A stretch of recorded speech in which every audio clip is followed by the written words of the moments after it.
BBA, BCA, BCom computer కోర్సులో 100% placement లభించే ఏకైక డిగ్రీ కాలేజ్ కూకట్పల్లిలోని i3 డిగ్రీ కాలేజ్ 8367215215. నమస్కారం. మీరు చూస్తుంది సుమన్ టీవీ. నేను మీ కీర్తి. సుమన్ టీవీ ప్రేక్షకులందరికీ శ్రీ విశ్వవసునామ సంవత్సర ఉగాది శుభాకాంక్షలు. తెలుగువారి సంవత్సరాది ఉగాది. క్రోధి నామ సంవత్సరానికి టాటా బై బై చెప్తూ కొత్త సంవత్సరానికి కొత్త ఆలోచనలతో ముందడుగు వేస్తున్నాం. పోయిన సంవత్సరం ఎన్నో విషయాల్లో ఒక ముందడుగు వేసుంటాం, కొన్నిసార్లు వెనకడుగు కూడా వేసుంటాం. అనుకున్న పనులు అనుకున్న సమయానికి కాకపోయిండొచ్చును. మరి అట్లీస్ట్ ఈ కొత్త సంవత్సరంలో మనందరికీ ద్వాదశ రాశుల వారందరికీ కూడా ఎలా ఉండబోతోంది, శ్రీ విశ్వవసు అంటే అర్థం ఏంటి, ద్వాదశ రాశుల వారికి ముఖ్యంగా మహిళలకి కూడా ఎలాంటి పరిహారాలు చేసుకుంటే బాగుంటుంది, సమయం అనుకూలించినప్పుడు ఇంకా సమయాన్ని మనకి మంచిగా తిరుగుబాటు చేసుకోవడానికి ఎలా ఉంటే బాగుంటుంది, ఇలాంటి విషయాలన్నీ మనకి తెలియజేయడానికి మనతో పాటు ప్రముఖ ఆస్ట్రాలజర్ బ్రహ్మశ్రీ నందిబట్ల శ్రీహరి శర్మ గురుగారు ఉన్నారు. నమస్తే గురుగారు. వాగర్థావివ సంపృక్తౌ వాగర్థ ప్రతిపత్తయే జగతః పితరౌ వందే పార్వతీ పరమేశ్వరౌ. సదాశివ సమారంభాం శంకరాచార్య మధ్యమాం అస్మదాచార్య పర్యంతం వందే గురు పరంపరాం. ఆదిత్యాయ చ సోమాయ మంగళాయ బుధాయ చ గురు శుక్ర శనిభ్యశ్చ రాహవే కేతవే నమః. శృంగేరి జగద్గురు పీఠాధిపతులకి, కంచి పీఠాధిపతులకి నమస్కారములు తెలియజేసుకుంటూ కార్యక్రమాన్ని ప్రారంభిద్దాం. అలాగే గురుగారు, శ్రీ విశ్వవసు నామ సంవత్సరం అంటున్నాం కదా, అంటే అర్థం ఏంటో? విశ్వావసు, విశ్వావసు అనగా విశ్వాసము కలిగినటువంటిది, నమ్మదగినటువంటిది అనేటువంటి అర్థంగా చెప్పవచ్చు. అంతేకాకుండా విశ్వావసు అనేటువంటిది గంధర్వరాజులలో ఒక రాజు. ఇతని పేరు మీదగానే వివాహం కాని అబ్బాయిలకి, ఆలస్యంగా వివాహం అవుతున్నటువంటి అబ్బాయిలకి ఈ యొక్క విశ్వావసు గంధర్వనామ మంత్రముతో కనుక జపము, తర్పణము, హోమము కనుక చేస్తే త్వరితగతిన వివాహము జరిగి తీరుతుంది అని చెప్పి మనకు మంత్రశాస్త్రంలో చెప్పబడి ఉంది. గురుగారు, శ్రీ విశ్వవసునామ సంవత్సరంలో వృశ్చిక రాశి వారికి ఎలా ఉంటుందో ఒకసారి తెలియజేస్తారా? ద్వాదశ రాశులలో భాగంగా వృశ్చిక రాశిలో జన్మించినటువంటి వారికి ఈ విశ్వావసునామ సంవత్సరం ఏ విధంగా ఉండబోతుందో తెలుసుకునే ప్రయత్నం చేద్దాం.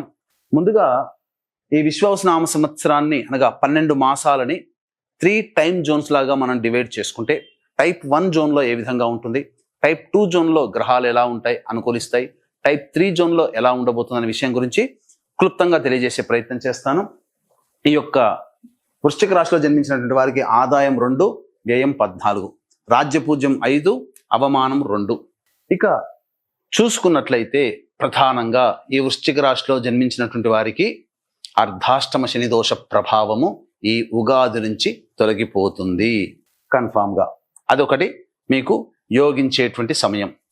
అలాగే మీకు ప్రధానంగా షష్టమ గురు ప్రభావము కొంతకాలం ఇబ్బంది పెడుతుండడం, కానీ సప్తమ గురు ప్రభావము సంపూర్ణంగా ఎక్కువ కాలం మీకు అనుకూలంగా ఉండటటువంటి కారణం చేత ప్రధానంగా షష్టమ గురు ప్రభావము కొంతకాలము, సప్తమ గురు ప్రభావము కొంతకాలము, అలాగే అష్టమ గురు ప్రభావం మరికొంతకాలం.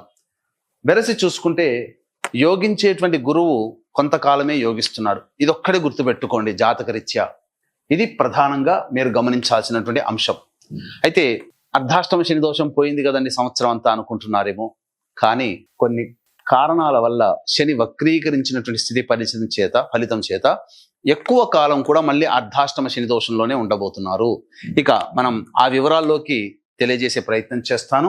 మార్చి 30 నుంచి అనగా ఉగాది నుంచి మే 13వ తారీఖు వరకు సప్తమ గురువు సంపూర్ణముగా యోగించేటువంటి సమయం. ఇక మార్చి 29వ తారీఖు నుంచి జూలై 12వ తారీఖు వరకు శని భగవానుల వారు మీనరాశిలో సంచారం. ఇటు శని అనుకూలము, అటు గురువు అనుకూలం ఉన్నటువంటి కారణం చేత వృశ్చిక రాశిలో జన్మించినటువంటి వాళ్ళు గత 2 సంవత్సరాలుగా ఇబ్బందులు పడుతున్నటువంటి ఎటువంటి కారణాలైనా కానీ ఆ ఇబ్బందుల నుంచి బయటపడతారు. గురువు అనుకూలంగా ఉంటున్నాడు, శని కూడా అనుకూలంగా ఉండబోతున్నాడు. అంతేకాకుండా మే 16వ తారీఖు రోజున రాహువు కుంభరాశిలో, కేతువు సింహరాశిలోకి సంచారం చేస్తుంటాడు. ఏం జరగబోతుంది అప్పుడు? మే 16 వరకు కూడా రాహుకేతులు అనుకూలంగా ఉంటున్నారు. కావున అన్ని విధాలుగా సంపూర్ణంగా ప్రధాన గ్రహాలు అనుకూలంగా ఉన్నటువంటి కారణం చేత ఏవైతే గతంలో పని చేయకుండా ఉండిపోయినటువంటి పనులు ఏవైతే ఉంటాయో అవన్నీ మీరు ఇంప్లిమెంటేషన్ చేయడానికి ప్రయత్నం చేయండి. గ్రహాలు అనుకూలిస్తున్నాయి, యోగం మీ దగ్గర ఉంది, ప్రయత్నం చేయడం, కష్టపడడం మీ వంతు. కాబట్టి బద్ధకాన్ని విడనాడి గ్రహాలు అనుకూలిస్తున్నప్పుడు మీరు చేయాల్సినటువంటి పనులన్నింటినీ కూడాను శ్రీకారం చుట్టే ప్రయత్నం చేయండి. అద్భుతంగా మీ భవిష్యత్తు టైప్ 1 జోన్ మాత్రం బంగారు భవిష్యత్తుగా ఉంటుందని చెప్పవచ్చు. ఇక టైప్ 2 జోన్లో కనుక చూసుకున్నట్లయితే మే 14వ తారీఖు నుంచి సెప్టెంబర్ 27వ తారీఖు వరకు అష్టమ గురు ప్రభావము. ఇది గుర్తుపెట్టుకోండి. అష్టమ గురువు అనుకున్నప్పుడు ఒకటే, జరిగేటువంటిది ఒకటేనండి.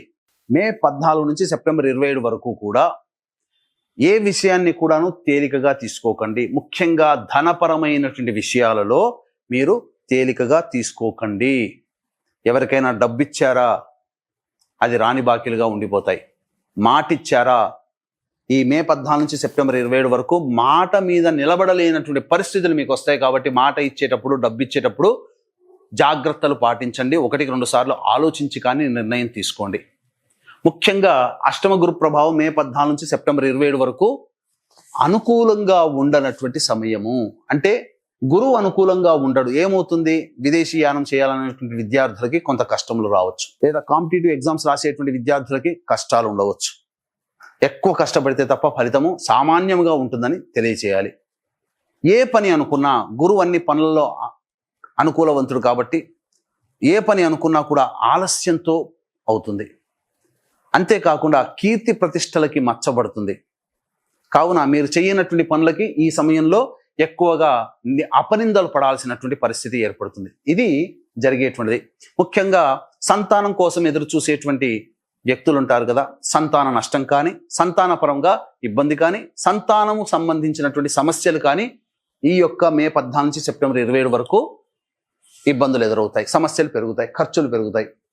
ఇక సెప్టెంబర్ 28 నుంచి నవంబర్ 12వ తారీఖు వరకు కూడా ప్రధానంగా చూసుకుంటే కర్కాటక రాశిలోకి ప్రవేశం చేస్తాడు. ఇది అద్భుతం అండి. ఈ సమయం మాత్రం సంపూర్ణంగా అనుకూలంగా ఉంటుంది. గురువు మాత్రం అతిచార ప్రభావం వలన సెప్టెంబర్ 28 నుంచి నవంబర్ 12 అంటే అక్టోబర్ ప్లస్ నవంబర్ 12 42 రోజులు, ఇటు 3 రోజులు, మొత్తం 45 రోజులు గురువు అనుకూలంగా ఉంటున్నాడు. అంటే ఉగాది నుంచి మే 14వ తారీఖు వరకు గురువు టైప్ 1 జోన్లో ఎటువంటి అదృష్టాన్ని కలగజేస్తున్నాడో అదే రకమైనటువంటి యోగాన్ని, అదృష్టాన్ని సెప్టెంబర్ 28 నుంచి నవంబర్ 12వ తారీఖు మధ్యకాలంలో అందజేయబోతున్నాడు. కాబట్టి ఈ సమయం సంపూర్ణముగా అనుకూలంగా ఉండేటువంటి సమయం. కొంతకాలం మాత్రమే, మే 14 నుంచి సెప్టెంబర్ 27 మధ్యకాలం మాత్రమే అనుకూలంగా ఉండదు. ఇక టైప్ 2 జోన్లో భాగంగా శని భగవాన్ కనుక చూసుకుంటే మార్చి 29 నుంచి జూలై 12 వరకు మీనరాశిలో సంచారం చేసిన జూలై 13వ తారీఖు నుంచి అక్టోబర్ 9వ తారీఖు వరకు వక్రీకరించినటువంటి స్థితి ప్రభావము చేత అర్ధాష్టమ శని దోష ప్రభావాన్ని కలగచేస్తున్నాడు. అలాగే అక్టోబర్ 10 నుంచి మళ్ళీ నవంబర్ 26వ తారీఖు వరకు కుంభరాశిలోనే స్థితి పొంది ఉంటాడు. కాబట్టి అక్కడ కూడా అర్ధాష్టమ శని దోష ప్రభావం. కాకపోతే ఈ అక్టోబర్ 10 నుంచి అంటే జూలై 13 నుంచి అక్టోబర్ 10 వరకు సామాన్యంగా ఉంటున్నా, అక్టోబర్ 10 నుంచి అర్ధాష్టమ శని దోష ప్రభావం నవంబర్ 25వ తారీఖు వరకు సామాన్యంగా ఇచ్చిన ప్రధానమైనటువంటి అర్ధాష్టమ శని దోష ప్రభావం మాత్రం టైప్ 3 జోన్లో భాగంగా మీరు ఎదుర్కోబోతున్నారు. కాబట్టి ఇక్కడ జూలై 13 నుంచి నవంబర్ 26వ తారీఖు వరకు దోబూచులాడుతుంది శని భగవానుడు. 5వ స్థానము 4వ స్థాన ఫలితం, 4వ స్థానం 3వ స్థాన ఫలితం. కాబట్టి ఏదైనా అర్ధాష్టమ శని దోష ప్రభావం అనేటువంటిది మీకు టైప్ 2 జోన్లో భాగంగా జరుగుతుంది. కాకపోతే వివాహం కావాల్సినటువంటి అమ్మాయిలకి, అబ్బాయిలకి మాత్రం ఈ టైప్ 2 జోన్లో భాగంగానే కర్కాటక సంబంధించినటువంటి సెప్టెంబర్ 28 నుంచి నవంబర్ 11వ తారీఖు మధ్యకాలము. కాబట్టి వివాహం కావాల్సినటువంటి అబ్బాయిలకి, అమ్మాయిలకి ఈ సెప్టెంబర్ నుంచి నవంబర్ మధ్యకాలంలో వివాహము జరిగి తీరుతుంది. ఇళ్ళు కట్టుకోగలుగుతారు, గృహ సమస్యలు తీరుతాయి. పెద్ద పెద్ద పనులన్నీ కూడాను జీవితంలో సాధించాల్సుకున్న సమయం అంతా కూడా అక్టోబర్, నవంబర్లో ఈ వృశ్చిక రాశిలో జన్మించినటువంటి వారు సాధించుకుంటారని చెప్పవచ్చు. ఇక టైప్ 3 జోన్లో భాగంగా మనం చూసుకున్నట్లయితే డిసెంబర్ 27వ తారీఖు రోజు నుంచి వచ్చే సంవత్సరం మార్చి వరకు కూడా, అనగా నవంబర్ 12వ తారీఖు నుంచి డిసెంబర్ 26వ తారీఖు వరకు మిథున రాశిలో ఉండి వక్రీకరిస్తాడు. కాబట్టి ఏమవుతుంది, ఈ నవంబర్ 12 నుంచి డిసెంబర్ 27 వరకు ఉన్నటువంటి సమయం అష్టమ గురు ప్రభావం అయినప్పటికీ కూడా సప్తమ గురు ప్రభావం కూడా ఉండడం వల్ల అష్టమ గురు ప్రభావ దోషం సంపూర్ణంగా ఉండదు, సామాన్యంగా ఉంటుంది. డిసెంబర్ 27 నుంచి ఈ సంబంధించినటువంటి మార్చి 14 వరకు మిథున రాశిలోనే వక్రీకరించినటువంటి కారణం చేత సప్తమ గురువు అష్టమ గురు ప్రభావం. నవంబర్ 12 నుంచి డిసెంబర్ 27 వరకు నవమ మరియు అష్టమ గురు ప్రభావం అనేటువంటిది ఉంటుంది. కాబట్టి ఏది ఏమైనప్పటికీ కూడా సెప్టెంబర్ 28 నుంచి ప్రధానముగా వచ్చే సంవత్సరం వరకు కూడా గురువు కూడా దోబూచులాడతాడు. ఇక్కడ శని ఏ విధంగానైతే దోబూచులాడాడో గురువు కూడా దోబూచులాడడం అంటే కొంతకాలం ఒక విధంగా యోగిస్తూ ఇంకొక విధంగా అవయోగం. కాబట్టి ఏది ఏమైనప్పటికీ కూడా వృశ్చిక రాశిలో జన్మించినటువంటి వారికి అర్ధాష్టమ శనిదోష ప్రభావం పోయింది అనేటువంటిది కొంతకాలం మాత్రమే. మిగతా సమయం అంతా కూడాను అర్ధాష్టమ శని దోషంలోనే ఈ సంవత్సరం ఉంటారు. అందుకనే స్టార్టింగ్ లోనే చాలా చెప్పాను. కొన్ని సందర్భాల్లో 2025 సంవత్సరం ఇచ్చినటువంటి రాశి ఫలితాల్లో ఈ సంవత్సరం అంతా కూడా శని అన్ని రాశుల వారికి దోషాన్ని కలగచేస్తున్నాడు. ఏ రాశి వారికి దోషము కోల్పోవట్లేదు, శని ప్రభావం నుంచి బయటపడట్లేరు, అందరూ శని ప్రభావంలోనే ఉంటున్నారు అని చెప్పి. కాబట్టి జాతకరీత్యా ఈ విధంగా టైప్ 3 జోన్లో భాగంగా గురువు ఇచ్చేటువంటి ఫలితం. ఇక టైప్ 3 జోన్లో భాగంగా శని కనుక చూసుకున్నట్లయితే నవంబర్ 26 నుంచి జనవరి 10వ తారీఖు వరకు కూడా కుంభరాశిలో అంటే అర్ధాష్టమ శని దోషం. నవంబర్ 26 నుంచి జనవరి 10 వరకు అత్యంత కీలకమైనటువంటి సమయం. అర్ధాష్టమ శని దోషాన్ని సంపూర్ణముగా నవంబర్ 26 నుంచి జనవరి 10వ తారీఖు వరకు సంపూర్ణంగా అర్ధాష్టమ శని దోషాన్ని ఇస్తున్నాడు. కాబట్టి ఈ సమయంలో ఎటువంటి ప్రధానమైనటువంటి నిర్ణయాలు తీసుకోకపోవడమే చాలా మేలనేటువంటి విషయాన్ని గమనించుకోవాలి. ఉద్యోగ మార్పులు కానీ, వ్యాపారంలో విస్తరణ కానీ, అలాగే ఇతరత్ర ఏది కూడా మంచిని చేకూరేటువంటి ప్రయోజనాన్ని ఇచ్చేటువంటి ఏది కూడా మారకుండా ఉండడమే చాలా మేలనేటువంటి విషయాన్ని గమనించుకోవాలి. ఈ సంవత్సరం విద్యార్థులకి ప్రధానంగా గురువు అష్టమ గురు ప్రభావం కూడా ఉన్నటువంటి కారణం చేత బాగా కష్టపడాలి. అనుకున్నంత విజయము, ఉత్తీర్ణత శాతం అనుకున్నంత ఈజీగా ఉండదు. ఆలోచన చేసిన దానికంటే గురువు అనుకూలంగా లేడు కాబట్టి ప్రాక్టికల్ గా ఎక్కువ కష్టపడితే తప్ప ఫలితాన్ని ఇవ్వలేనటువంటి పరిస్థితి. వివాహం కానీ అబ్బాయిలకి అమ్మాయిలకి వివాహం జరిగి తీరుతుంది. అంతేకాకుండా ప్రైవేట్ రంగంలో ఉన్నటువంటి వ్యక్తులకి మంచి ఉద్యోగ అవకాశాలు అనేటువంటివి వస్తాయి. ప్రభుత్వ రంగంలో పనిచేసేటువంటి వాళ్ళకి ప్రమోషన్లతో కూడుకున్నటువంటి బదిలీలు అనేటువంటివి జరుగుతాయని చెప్పవచ్చు. రాజకీయ రంగంలో ఉన్నటువంటి వాళ్ళు ధనము మంచి నీళ్ళలా ఖర్చు అవుతుంది. పెద్దల సహాయ సహకారాలు ఉంటాయి కానీ ఆశించినటువంటి పదవి లభించడానికి మాత్రం అవకాశాలు తక్కువే అని గమనించుకోవాలి. ఈ యొక్క వృశ్చిక రాశిలో జన్మించినటువంటి సినీ కళారంగ ప్రముఖులకి ప్రధానముగా అవకాశాలు సామాన్యంగానే ఉంటాయి, ధనము కూడా సామాన్యంగా ఉంటుంది. అంతేకాకుండా కీర్తి ప్రతిష్టల విషయంలో కొంత ఇబ్బందికరంగా ఉంటుంది. మీ యొక్క కీర్తికి మచ్చ తెచ్చే విధంగా ఉంటుంది కాబట్టి జాగ్రత్తలు పాటించండి. ఇక ప్రధానంగా రైతులు 2 రకాలైనటువంటి పంటలు అన్నిట్లో కూడా లాభసాటిగా ఉంటాయి. కమర్షియల్ పంటలు కనుక వేసుకుంటే చాలా బాగుంటుందని చెప్పవచ్చు. అలాగే ఏ వృత్తి ఉద్యోగ వ్యాపార రంగంలో ఉన్నటువంటి వాళ్ళైనప్పటికీ కూడాను గురు శనులు అంత అనుకూలంగా లేని కారణం చేత ఈ సంవత్సరం వ్యాపార విస్తరణ మీరు మీ పరిస్థితికి మీ స్థితికి మించినటువంటి విధంగా అనగా మీ తాహతుకు మించి పెట్టుబడులు పెట్టకపోవడమే చాలా మంచిదనే విషయాన్ని గమనించుకోవాలి. అలాగే ప్రధానంగా రాని బాకీల విషయంలో జాగ్రత్తలు పాటించాలి అని చెప్పవచ్చు. మరి వృశ్చిక రాశిలో జన్మించిన మహిళల పరిస్థితి ఏంటి గురుగారు? ఈ సంవత్సరం ఎంతవరకు కలిసి రాబోతుందంటారు? ఈ వృశ్చిక రాశిలో జన్మించినటువంటి మహిళలకి సంపూర్ణముగా యోగకాలముగా ఉంటుంది. గతంలో కంటే మెరుగైనటువంటి ఫలితాలు పొందుతారు. కాకపోతే బాధ్యతలు పెరుగుతాయి. శారీరక శ్రమ, మానసిక ఒత్తిడి అధికంగా ఉంటుంది.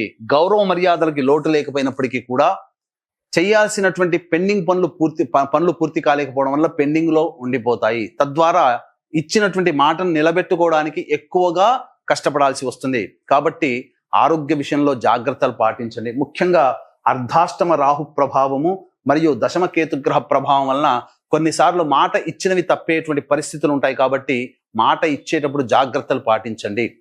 ఇక మీరు ఎంత గొప్పగా అనుకున్నా మీ కింది స్థాయి వాళ్ళు, మీ తోటి వ్యాపారులు మీకు సహాయ సహకారాలు అందించకపోవడం వల్ల ఏమవుతుంది, ఒక్కరిగానే మిగిలి సొంతంగానే కష్టపడాల్సినటువంటి పరిస్థితి వస్తుంది. కాబట్టి ధైర్యంతో ముందడుగు వేసే ప్రతి ప్రయత్నంలో ధైర్యాన్ని కూడగట్టుకొని మీరు చేయండి. నాకెవరూ లేరు, నేను చేసుకోవాల్సింది అనే భావంతో పెట్టుకొని చేస్తే ఏ విధమైనటువంటి కష్టాలు మీకు ఉండవనేటువంటి విషయాన్ని గమనించుకోవాలి.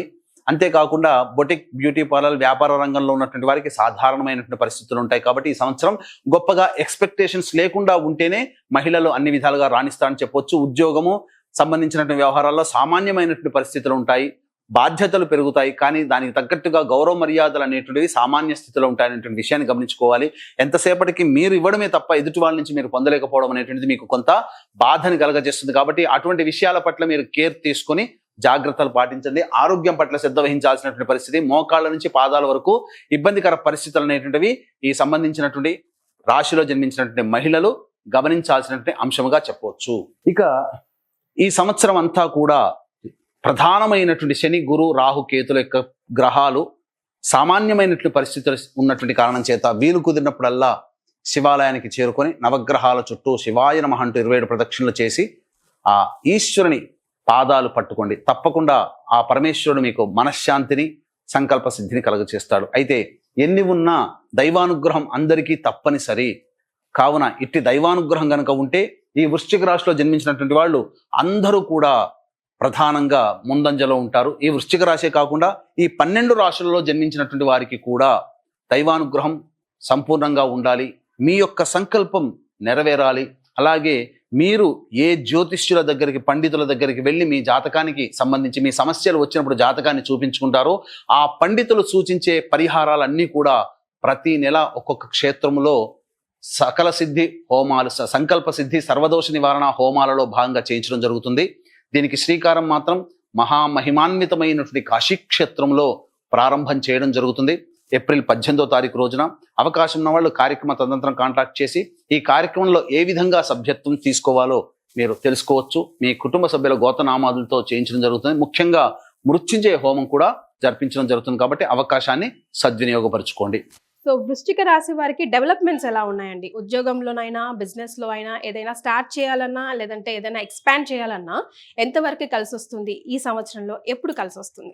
ఇక గమనించుకున్నట్లయితే ఈ యొక్క వృశ్చిక రాశిలో జన్మించినటువంటి ఉద్యోగం కోసం ఎదురు చూసేటువంటి వాళ్ళు, నిరుద్యోగస్తులు, ఆల్రెడీ ఉద్యోగం చేస్తున్న వాళ్ళు, ప్రైవేట్ ఉద్యోగంలో మారాలి, వేరే సంస్థలో మారాలి అనుకునేటువంటి అన్ని రకాల ఉద్యోగస్తులు, వ్యాపార విస్తరణ చేయాలనుకునేటువంటి వాళ్ళందరూ కూడా కొన్ని సమయాలు గనక పాటించుకుంటే చాలా ఉన్నతమైనటువంటి ఫలితాలు, మంచి ఫలితాలు మీరు పొందుతారని చెప్పొచ్చు. అవి ఈ సంవత్సరం ఏప్రిల్ 13వ తారీఖు నుంచి మే 13వ తారీఖు మధ్య కాలము, ఈ సంవత్సరం ఆగస్టు 17 నుంచి అక్టోబర్ 16వ తారీఖు ఉన్నటువంటి మధ్యకాలము, వచ్చే సంవత్సరం జనవరి 14 నుంచి ఫిబ్రవరి 13వ తారీఖు ఉన్నటువంటి మధ్యకాలంలో గనక మీరు ఉద్యోగ ప్రయత్నములు గనక చేస్తే సంపూర్ణముగా మీకు అనుకూలంగా ఉంటుంది. మీకు ప్రధానంగా కొన్ని సమయాలు అనుకూలంగా ఉండవు, ఆరోగ్య పరిస్థితులు సరిగ్గా అనుకూలంగా ఉండవు, వాహన ప్రమాదములు చోటు చేసుకోవడం కానీ కొన్ని సంఘటనలు జరుగుతాయి. కాబట్టి ఏ సమయంలో ఆరోగ్యపరంగా కష్ట నష్టాలు ఏ సమయంలో ఎక్కువగా ఉంటాయని మనం చూసుకుంటే ఈ సంవత్సరం డిసెంబర్ 6 నుంచి జనవరి 14వ తారీఖు మధ్య ఉన్నటువంటి కాలము. అలాగే వచ్చే సంవత్సరం ఫిబ్రవరి 27 నుంచి మార్చి 20వ తారీఖు ఉన్నటువంటి మధ్య కాలము. ఒక్కసారి గమనించుకోండి ఎలా టైం జోన్ ఈక్వల్గా మనకు కలిసి వస్తుందో. డిసెంబర్ 27 నుంచి మార్చి 14వ తారీఖు వరకు అర్ధాష్టమ శని దోష ప్రభావంలో ఉంటున్నారు కదా, అదే టైం జోన్ మనకు యాక్సిడెంటల్గా, కాకతాళీయంగా అని చెప్పవచ్చు. డిసెంబర్ 6 నుంచి వచ్చే సంవత్సరం జనవరి 14, మళ్ళీ వచ్చే సంవత్సరం ఫిబ్రవరి 23 నుంచి మార్చి 20 వరకు ఉన్నటువంటి సమయం మాత్రం ఏమాత్రం కూడా అనుకూలంగా లేదు. ఇక్కడ శని కూడా అనుకూలంగా లేడు, పరిస్థితులు కూడా అనుకూలంగా లేని కారణం చేత ఈ సమయాలు చాలా క్లిష్టమైనటువంటి వాహన ప్రమాదములు కానీ, ఆపరేషన్స్ కానీ, లేకపోతే ఇతరత్ర అనారోగ్య సమస్యలు కానీ వచ్చే అవకాశం ఉంటుంది. లేదా బంధుత్వ విరోధములు కానీ, కుటుంబ సభ్యులతో కలహాలు కానీ, దంపతుల మధ్య విభేదాలు కానీ, వ్యాపారస్తుల మధ్య పొరపచ్చాలు కానీ వచ్చే అవకాశం ఉంది. కాబట్టి జాగ్రత్తలు పాటించండి. ఏది ఏమైనా దైవానుగ్రహం అందరికీ ఉండాలనేటువంటి ఒక సదుద్దేశముతో, మీ యొక్క సంకల్పం ఈ సంవత్సరం నెరవేరాలనేటువంటి ఒక మంచి ఉద్దేశముతో కాశీ క్షేత్రంలో ఏప్రిల్ 18వ తారీఖు రోజున శ్రీకారం చుట్టబోతున్నాము. ప్రతి నెల క్షేత్రంలో సంకల్ప సిద్ధి, ఒక్కొక్క క్షేత్రంలో సంకల్ప సిద్ధి, సర్వదోష నివారణ పూజలు, హోమాలు అనేటువంటివి జరిపించడం జరుగుతుంది. అవకాశం ఉన్న వాళ్ళు ఇటువంటి కార్యక్రమంలో మీరు సభ్యులుగా నమోదు చేసుకోవచ్చు. ఏ విధంగా నమోదు చేసుకోవాలనేటువంటి విషయాన్ని కార్యక్రమ తదనంతరం కాంటాక్ట్ చేసి పూర్తి వివరాలు తెలుసుకోవచ్చు. చాలా సంతోషం అండి, ధన్యవాదాలు. సర్వం శ్రీ ఉమామహేశ్వర పరబ్రహ్మార్పణమస్తు.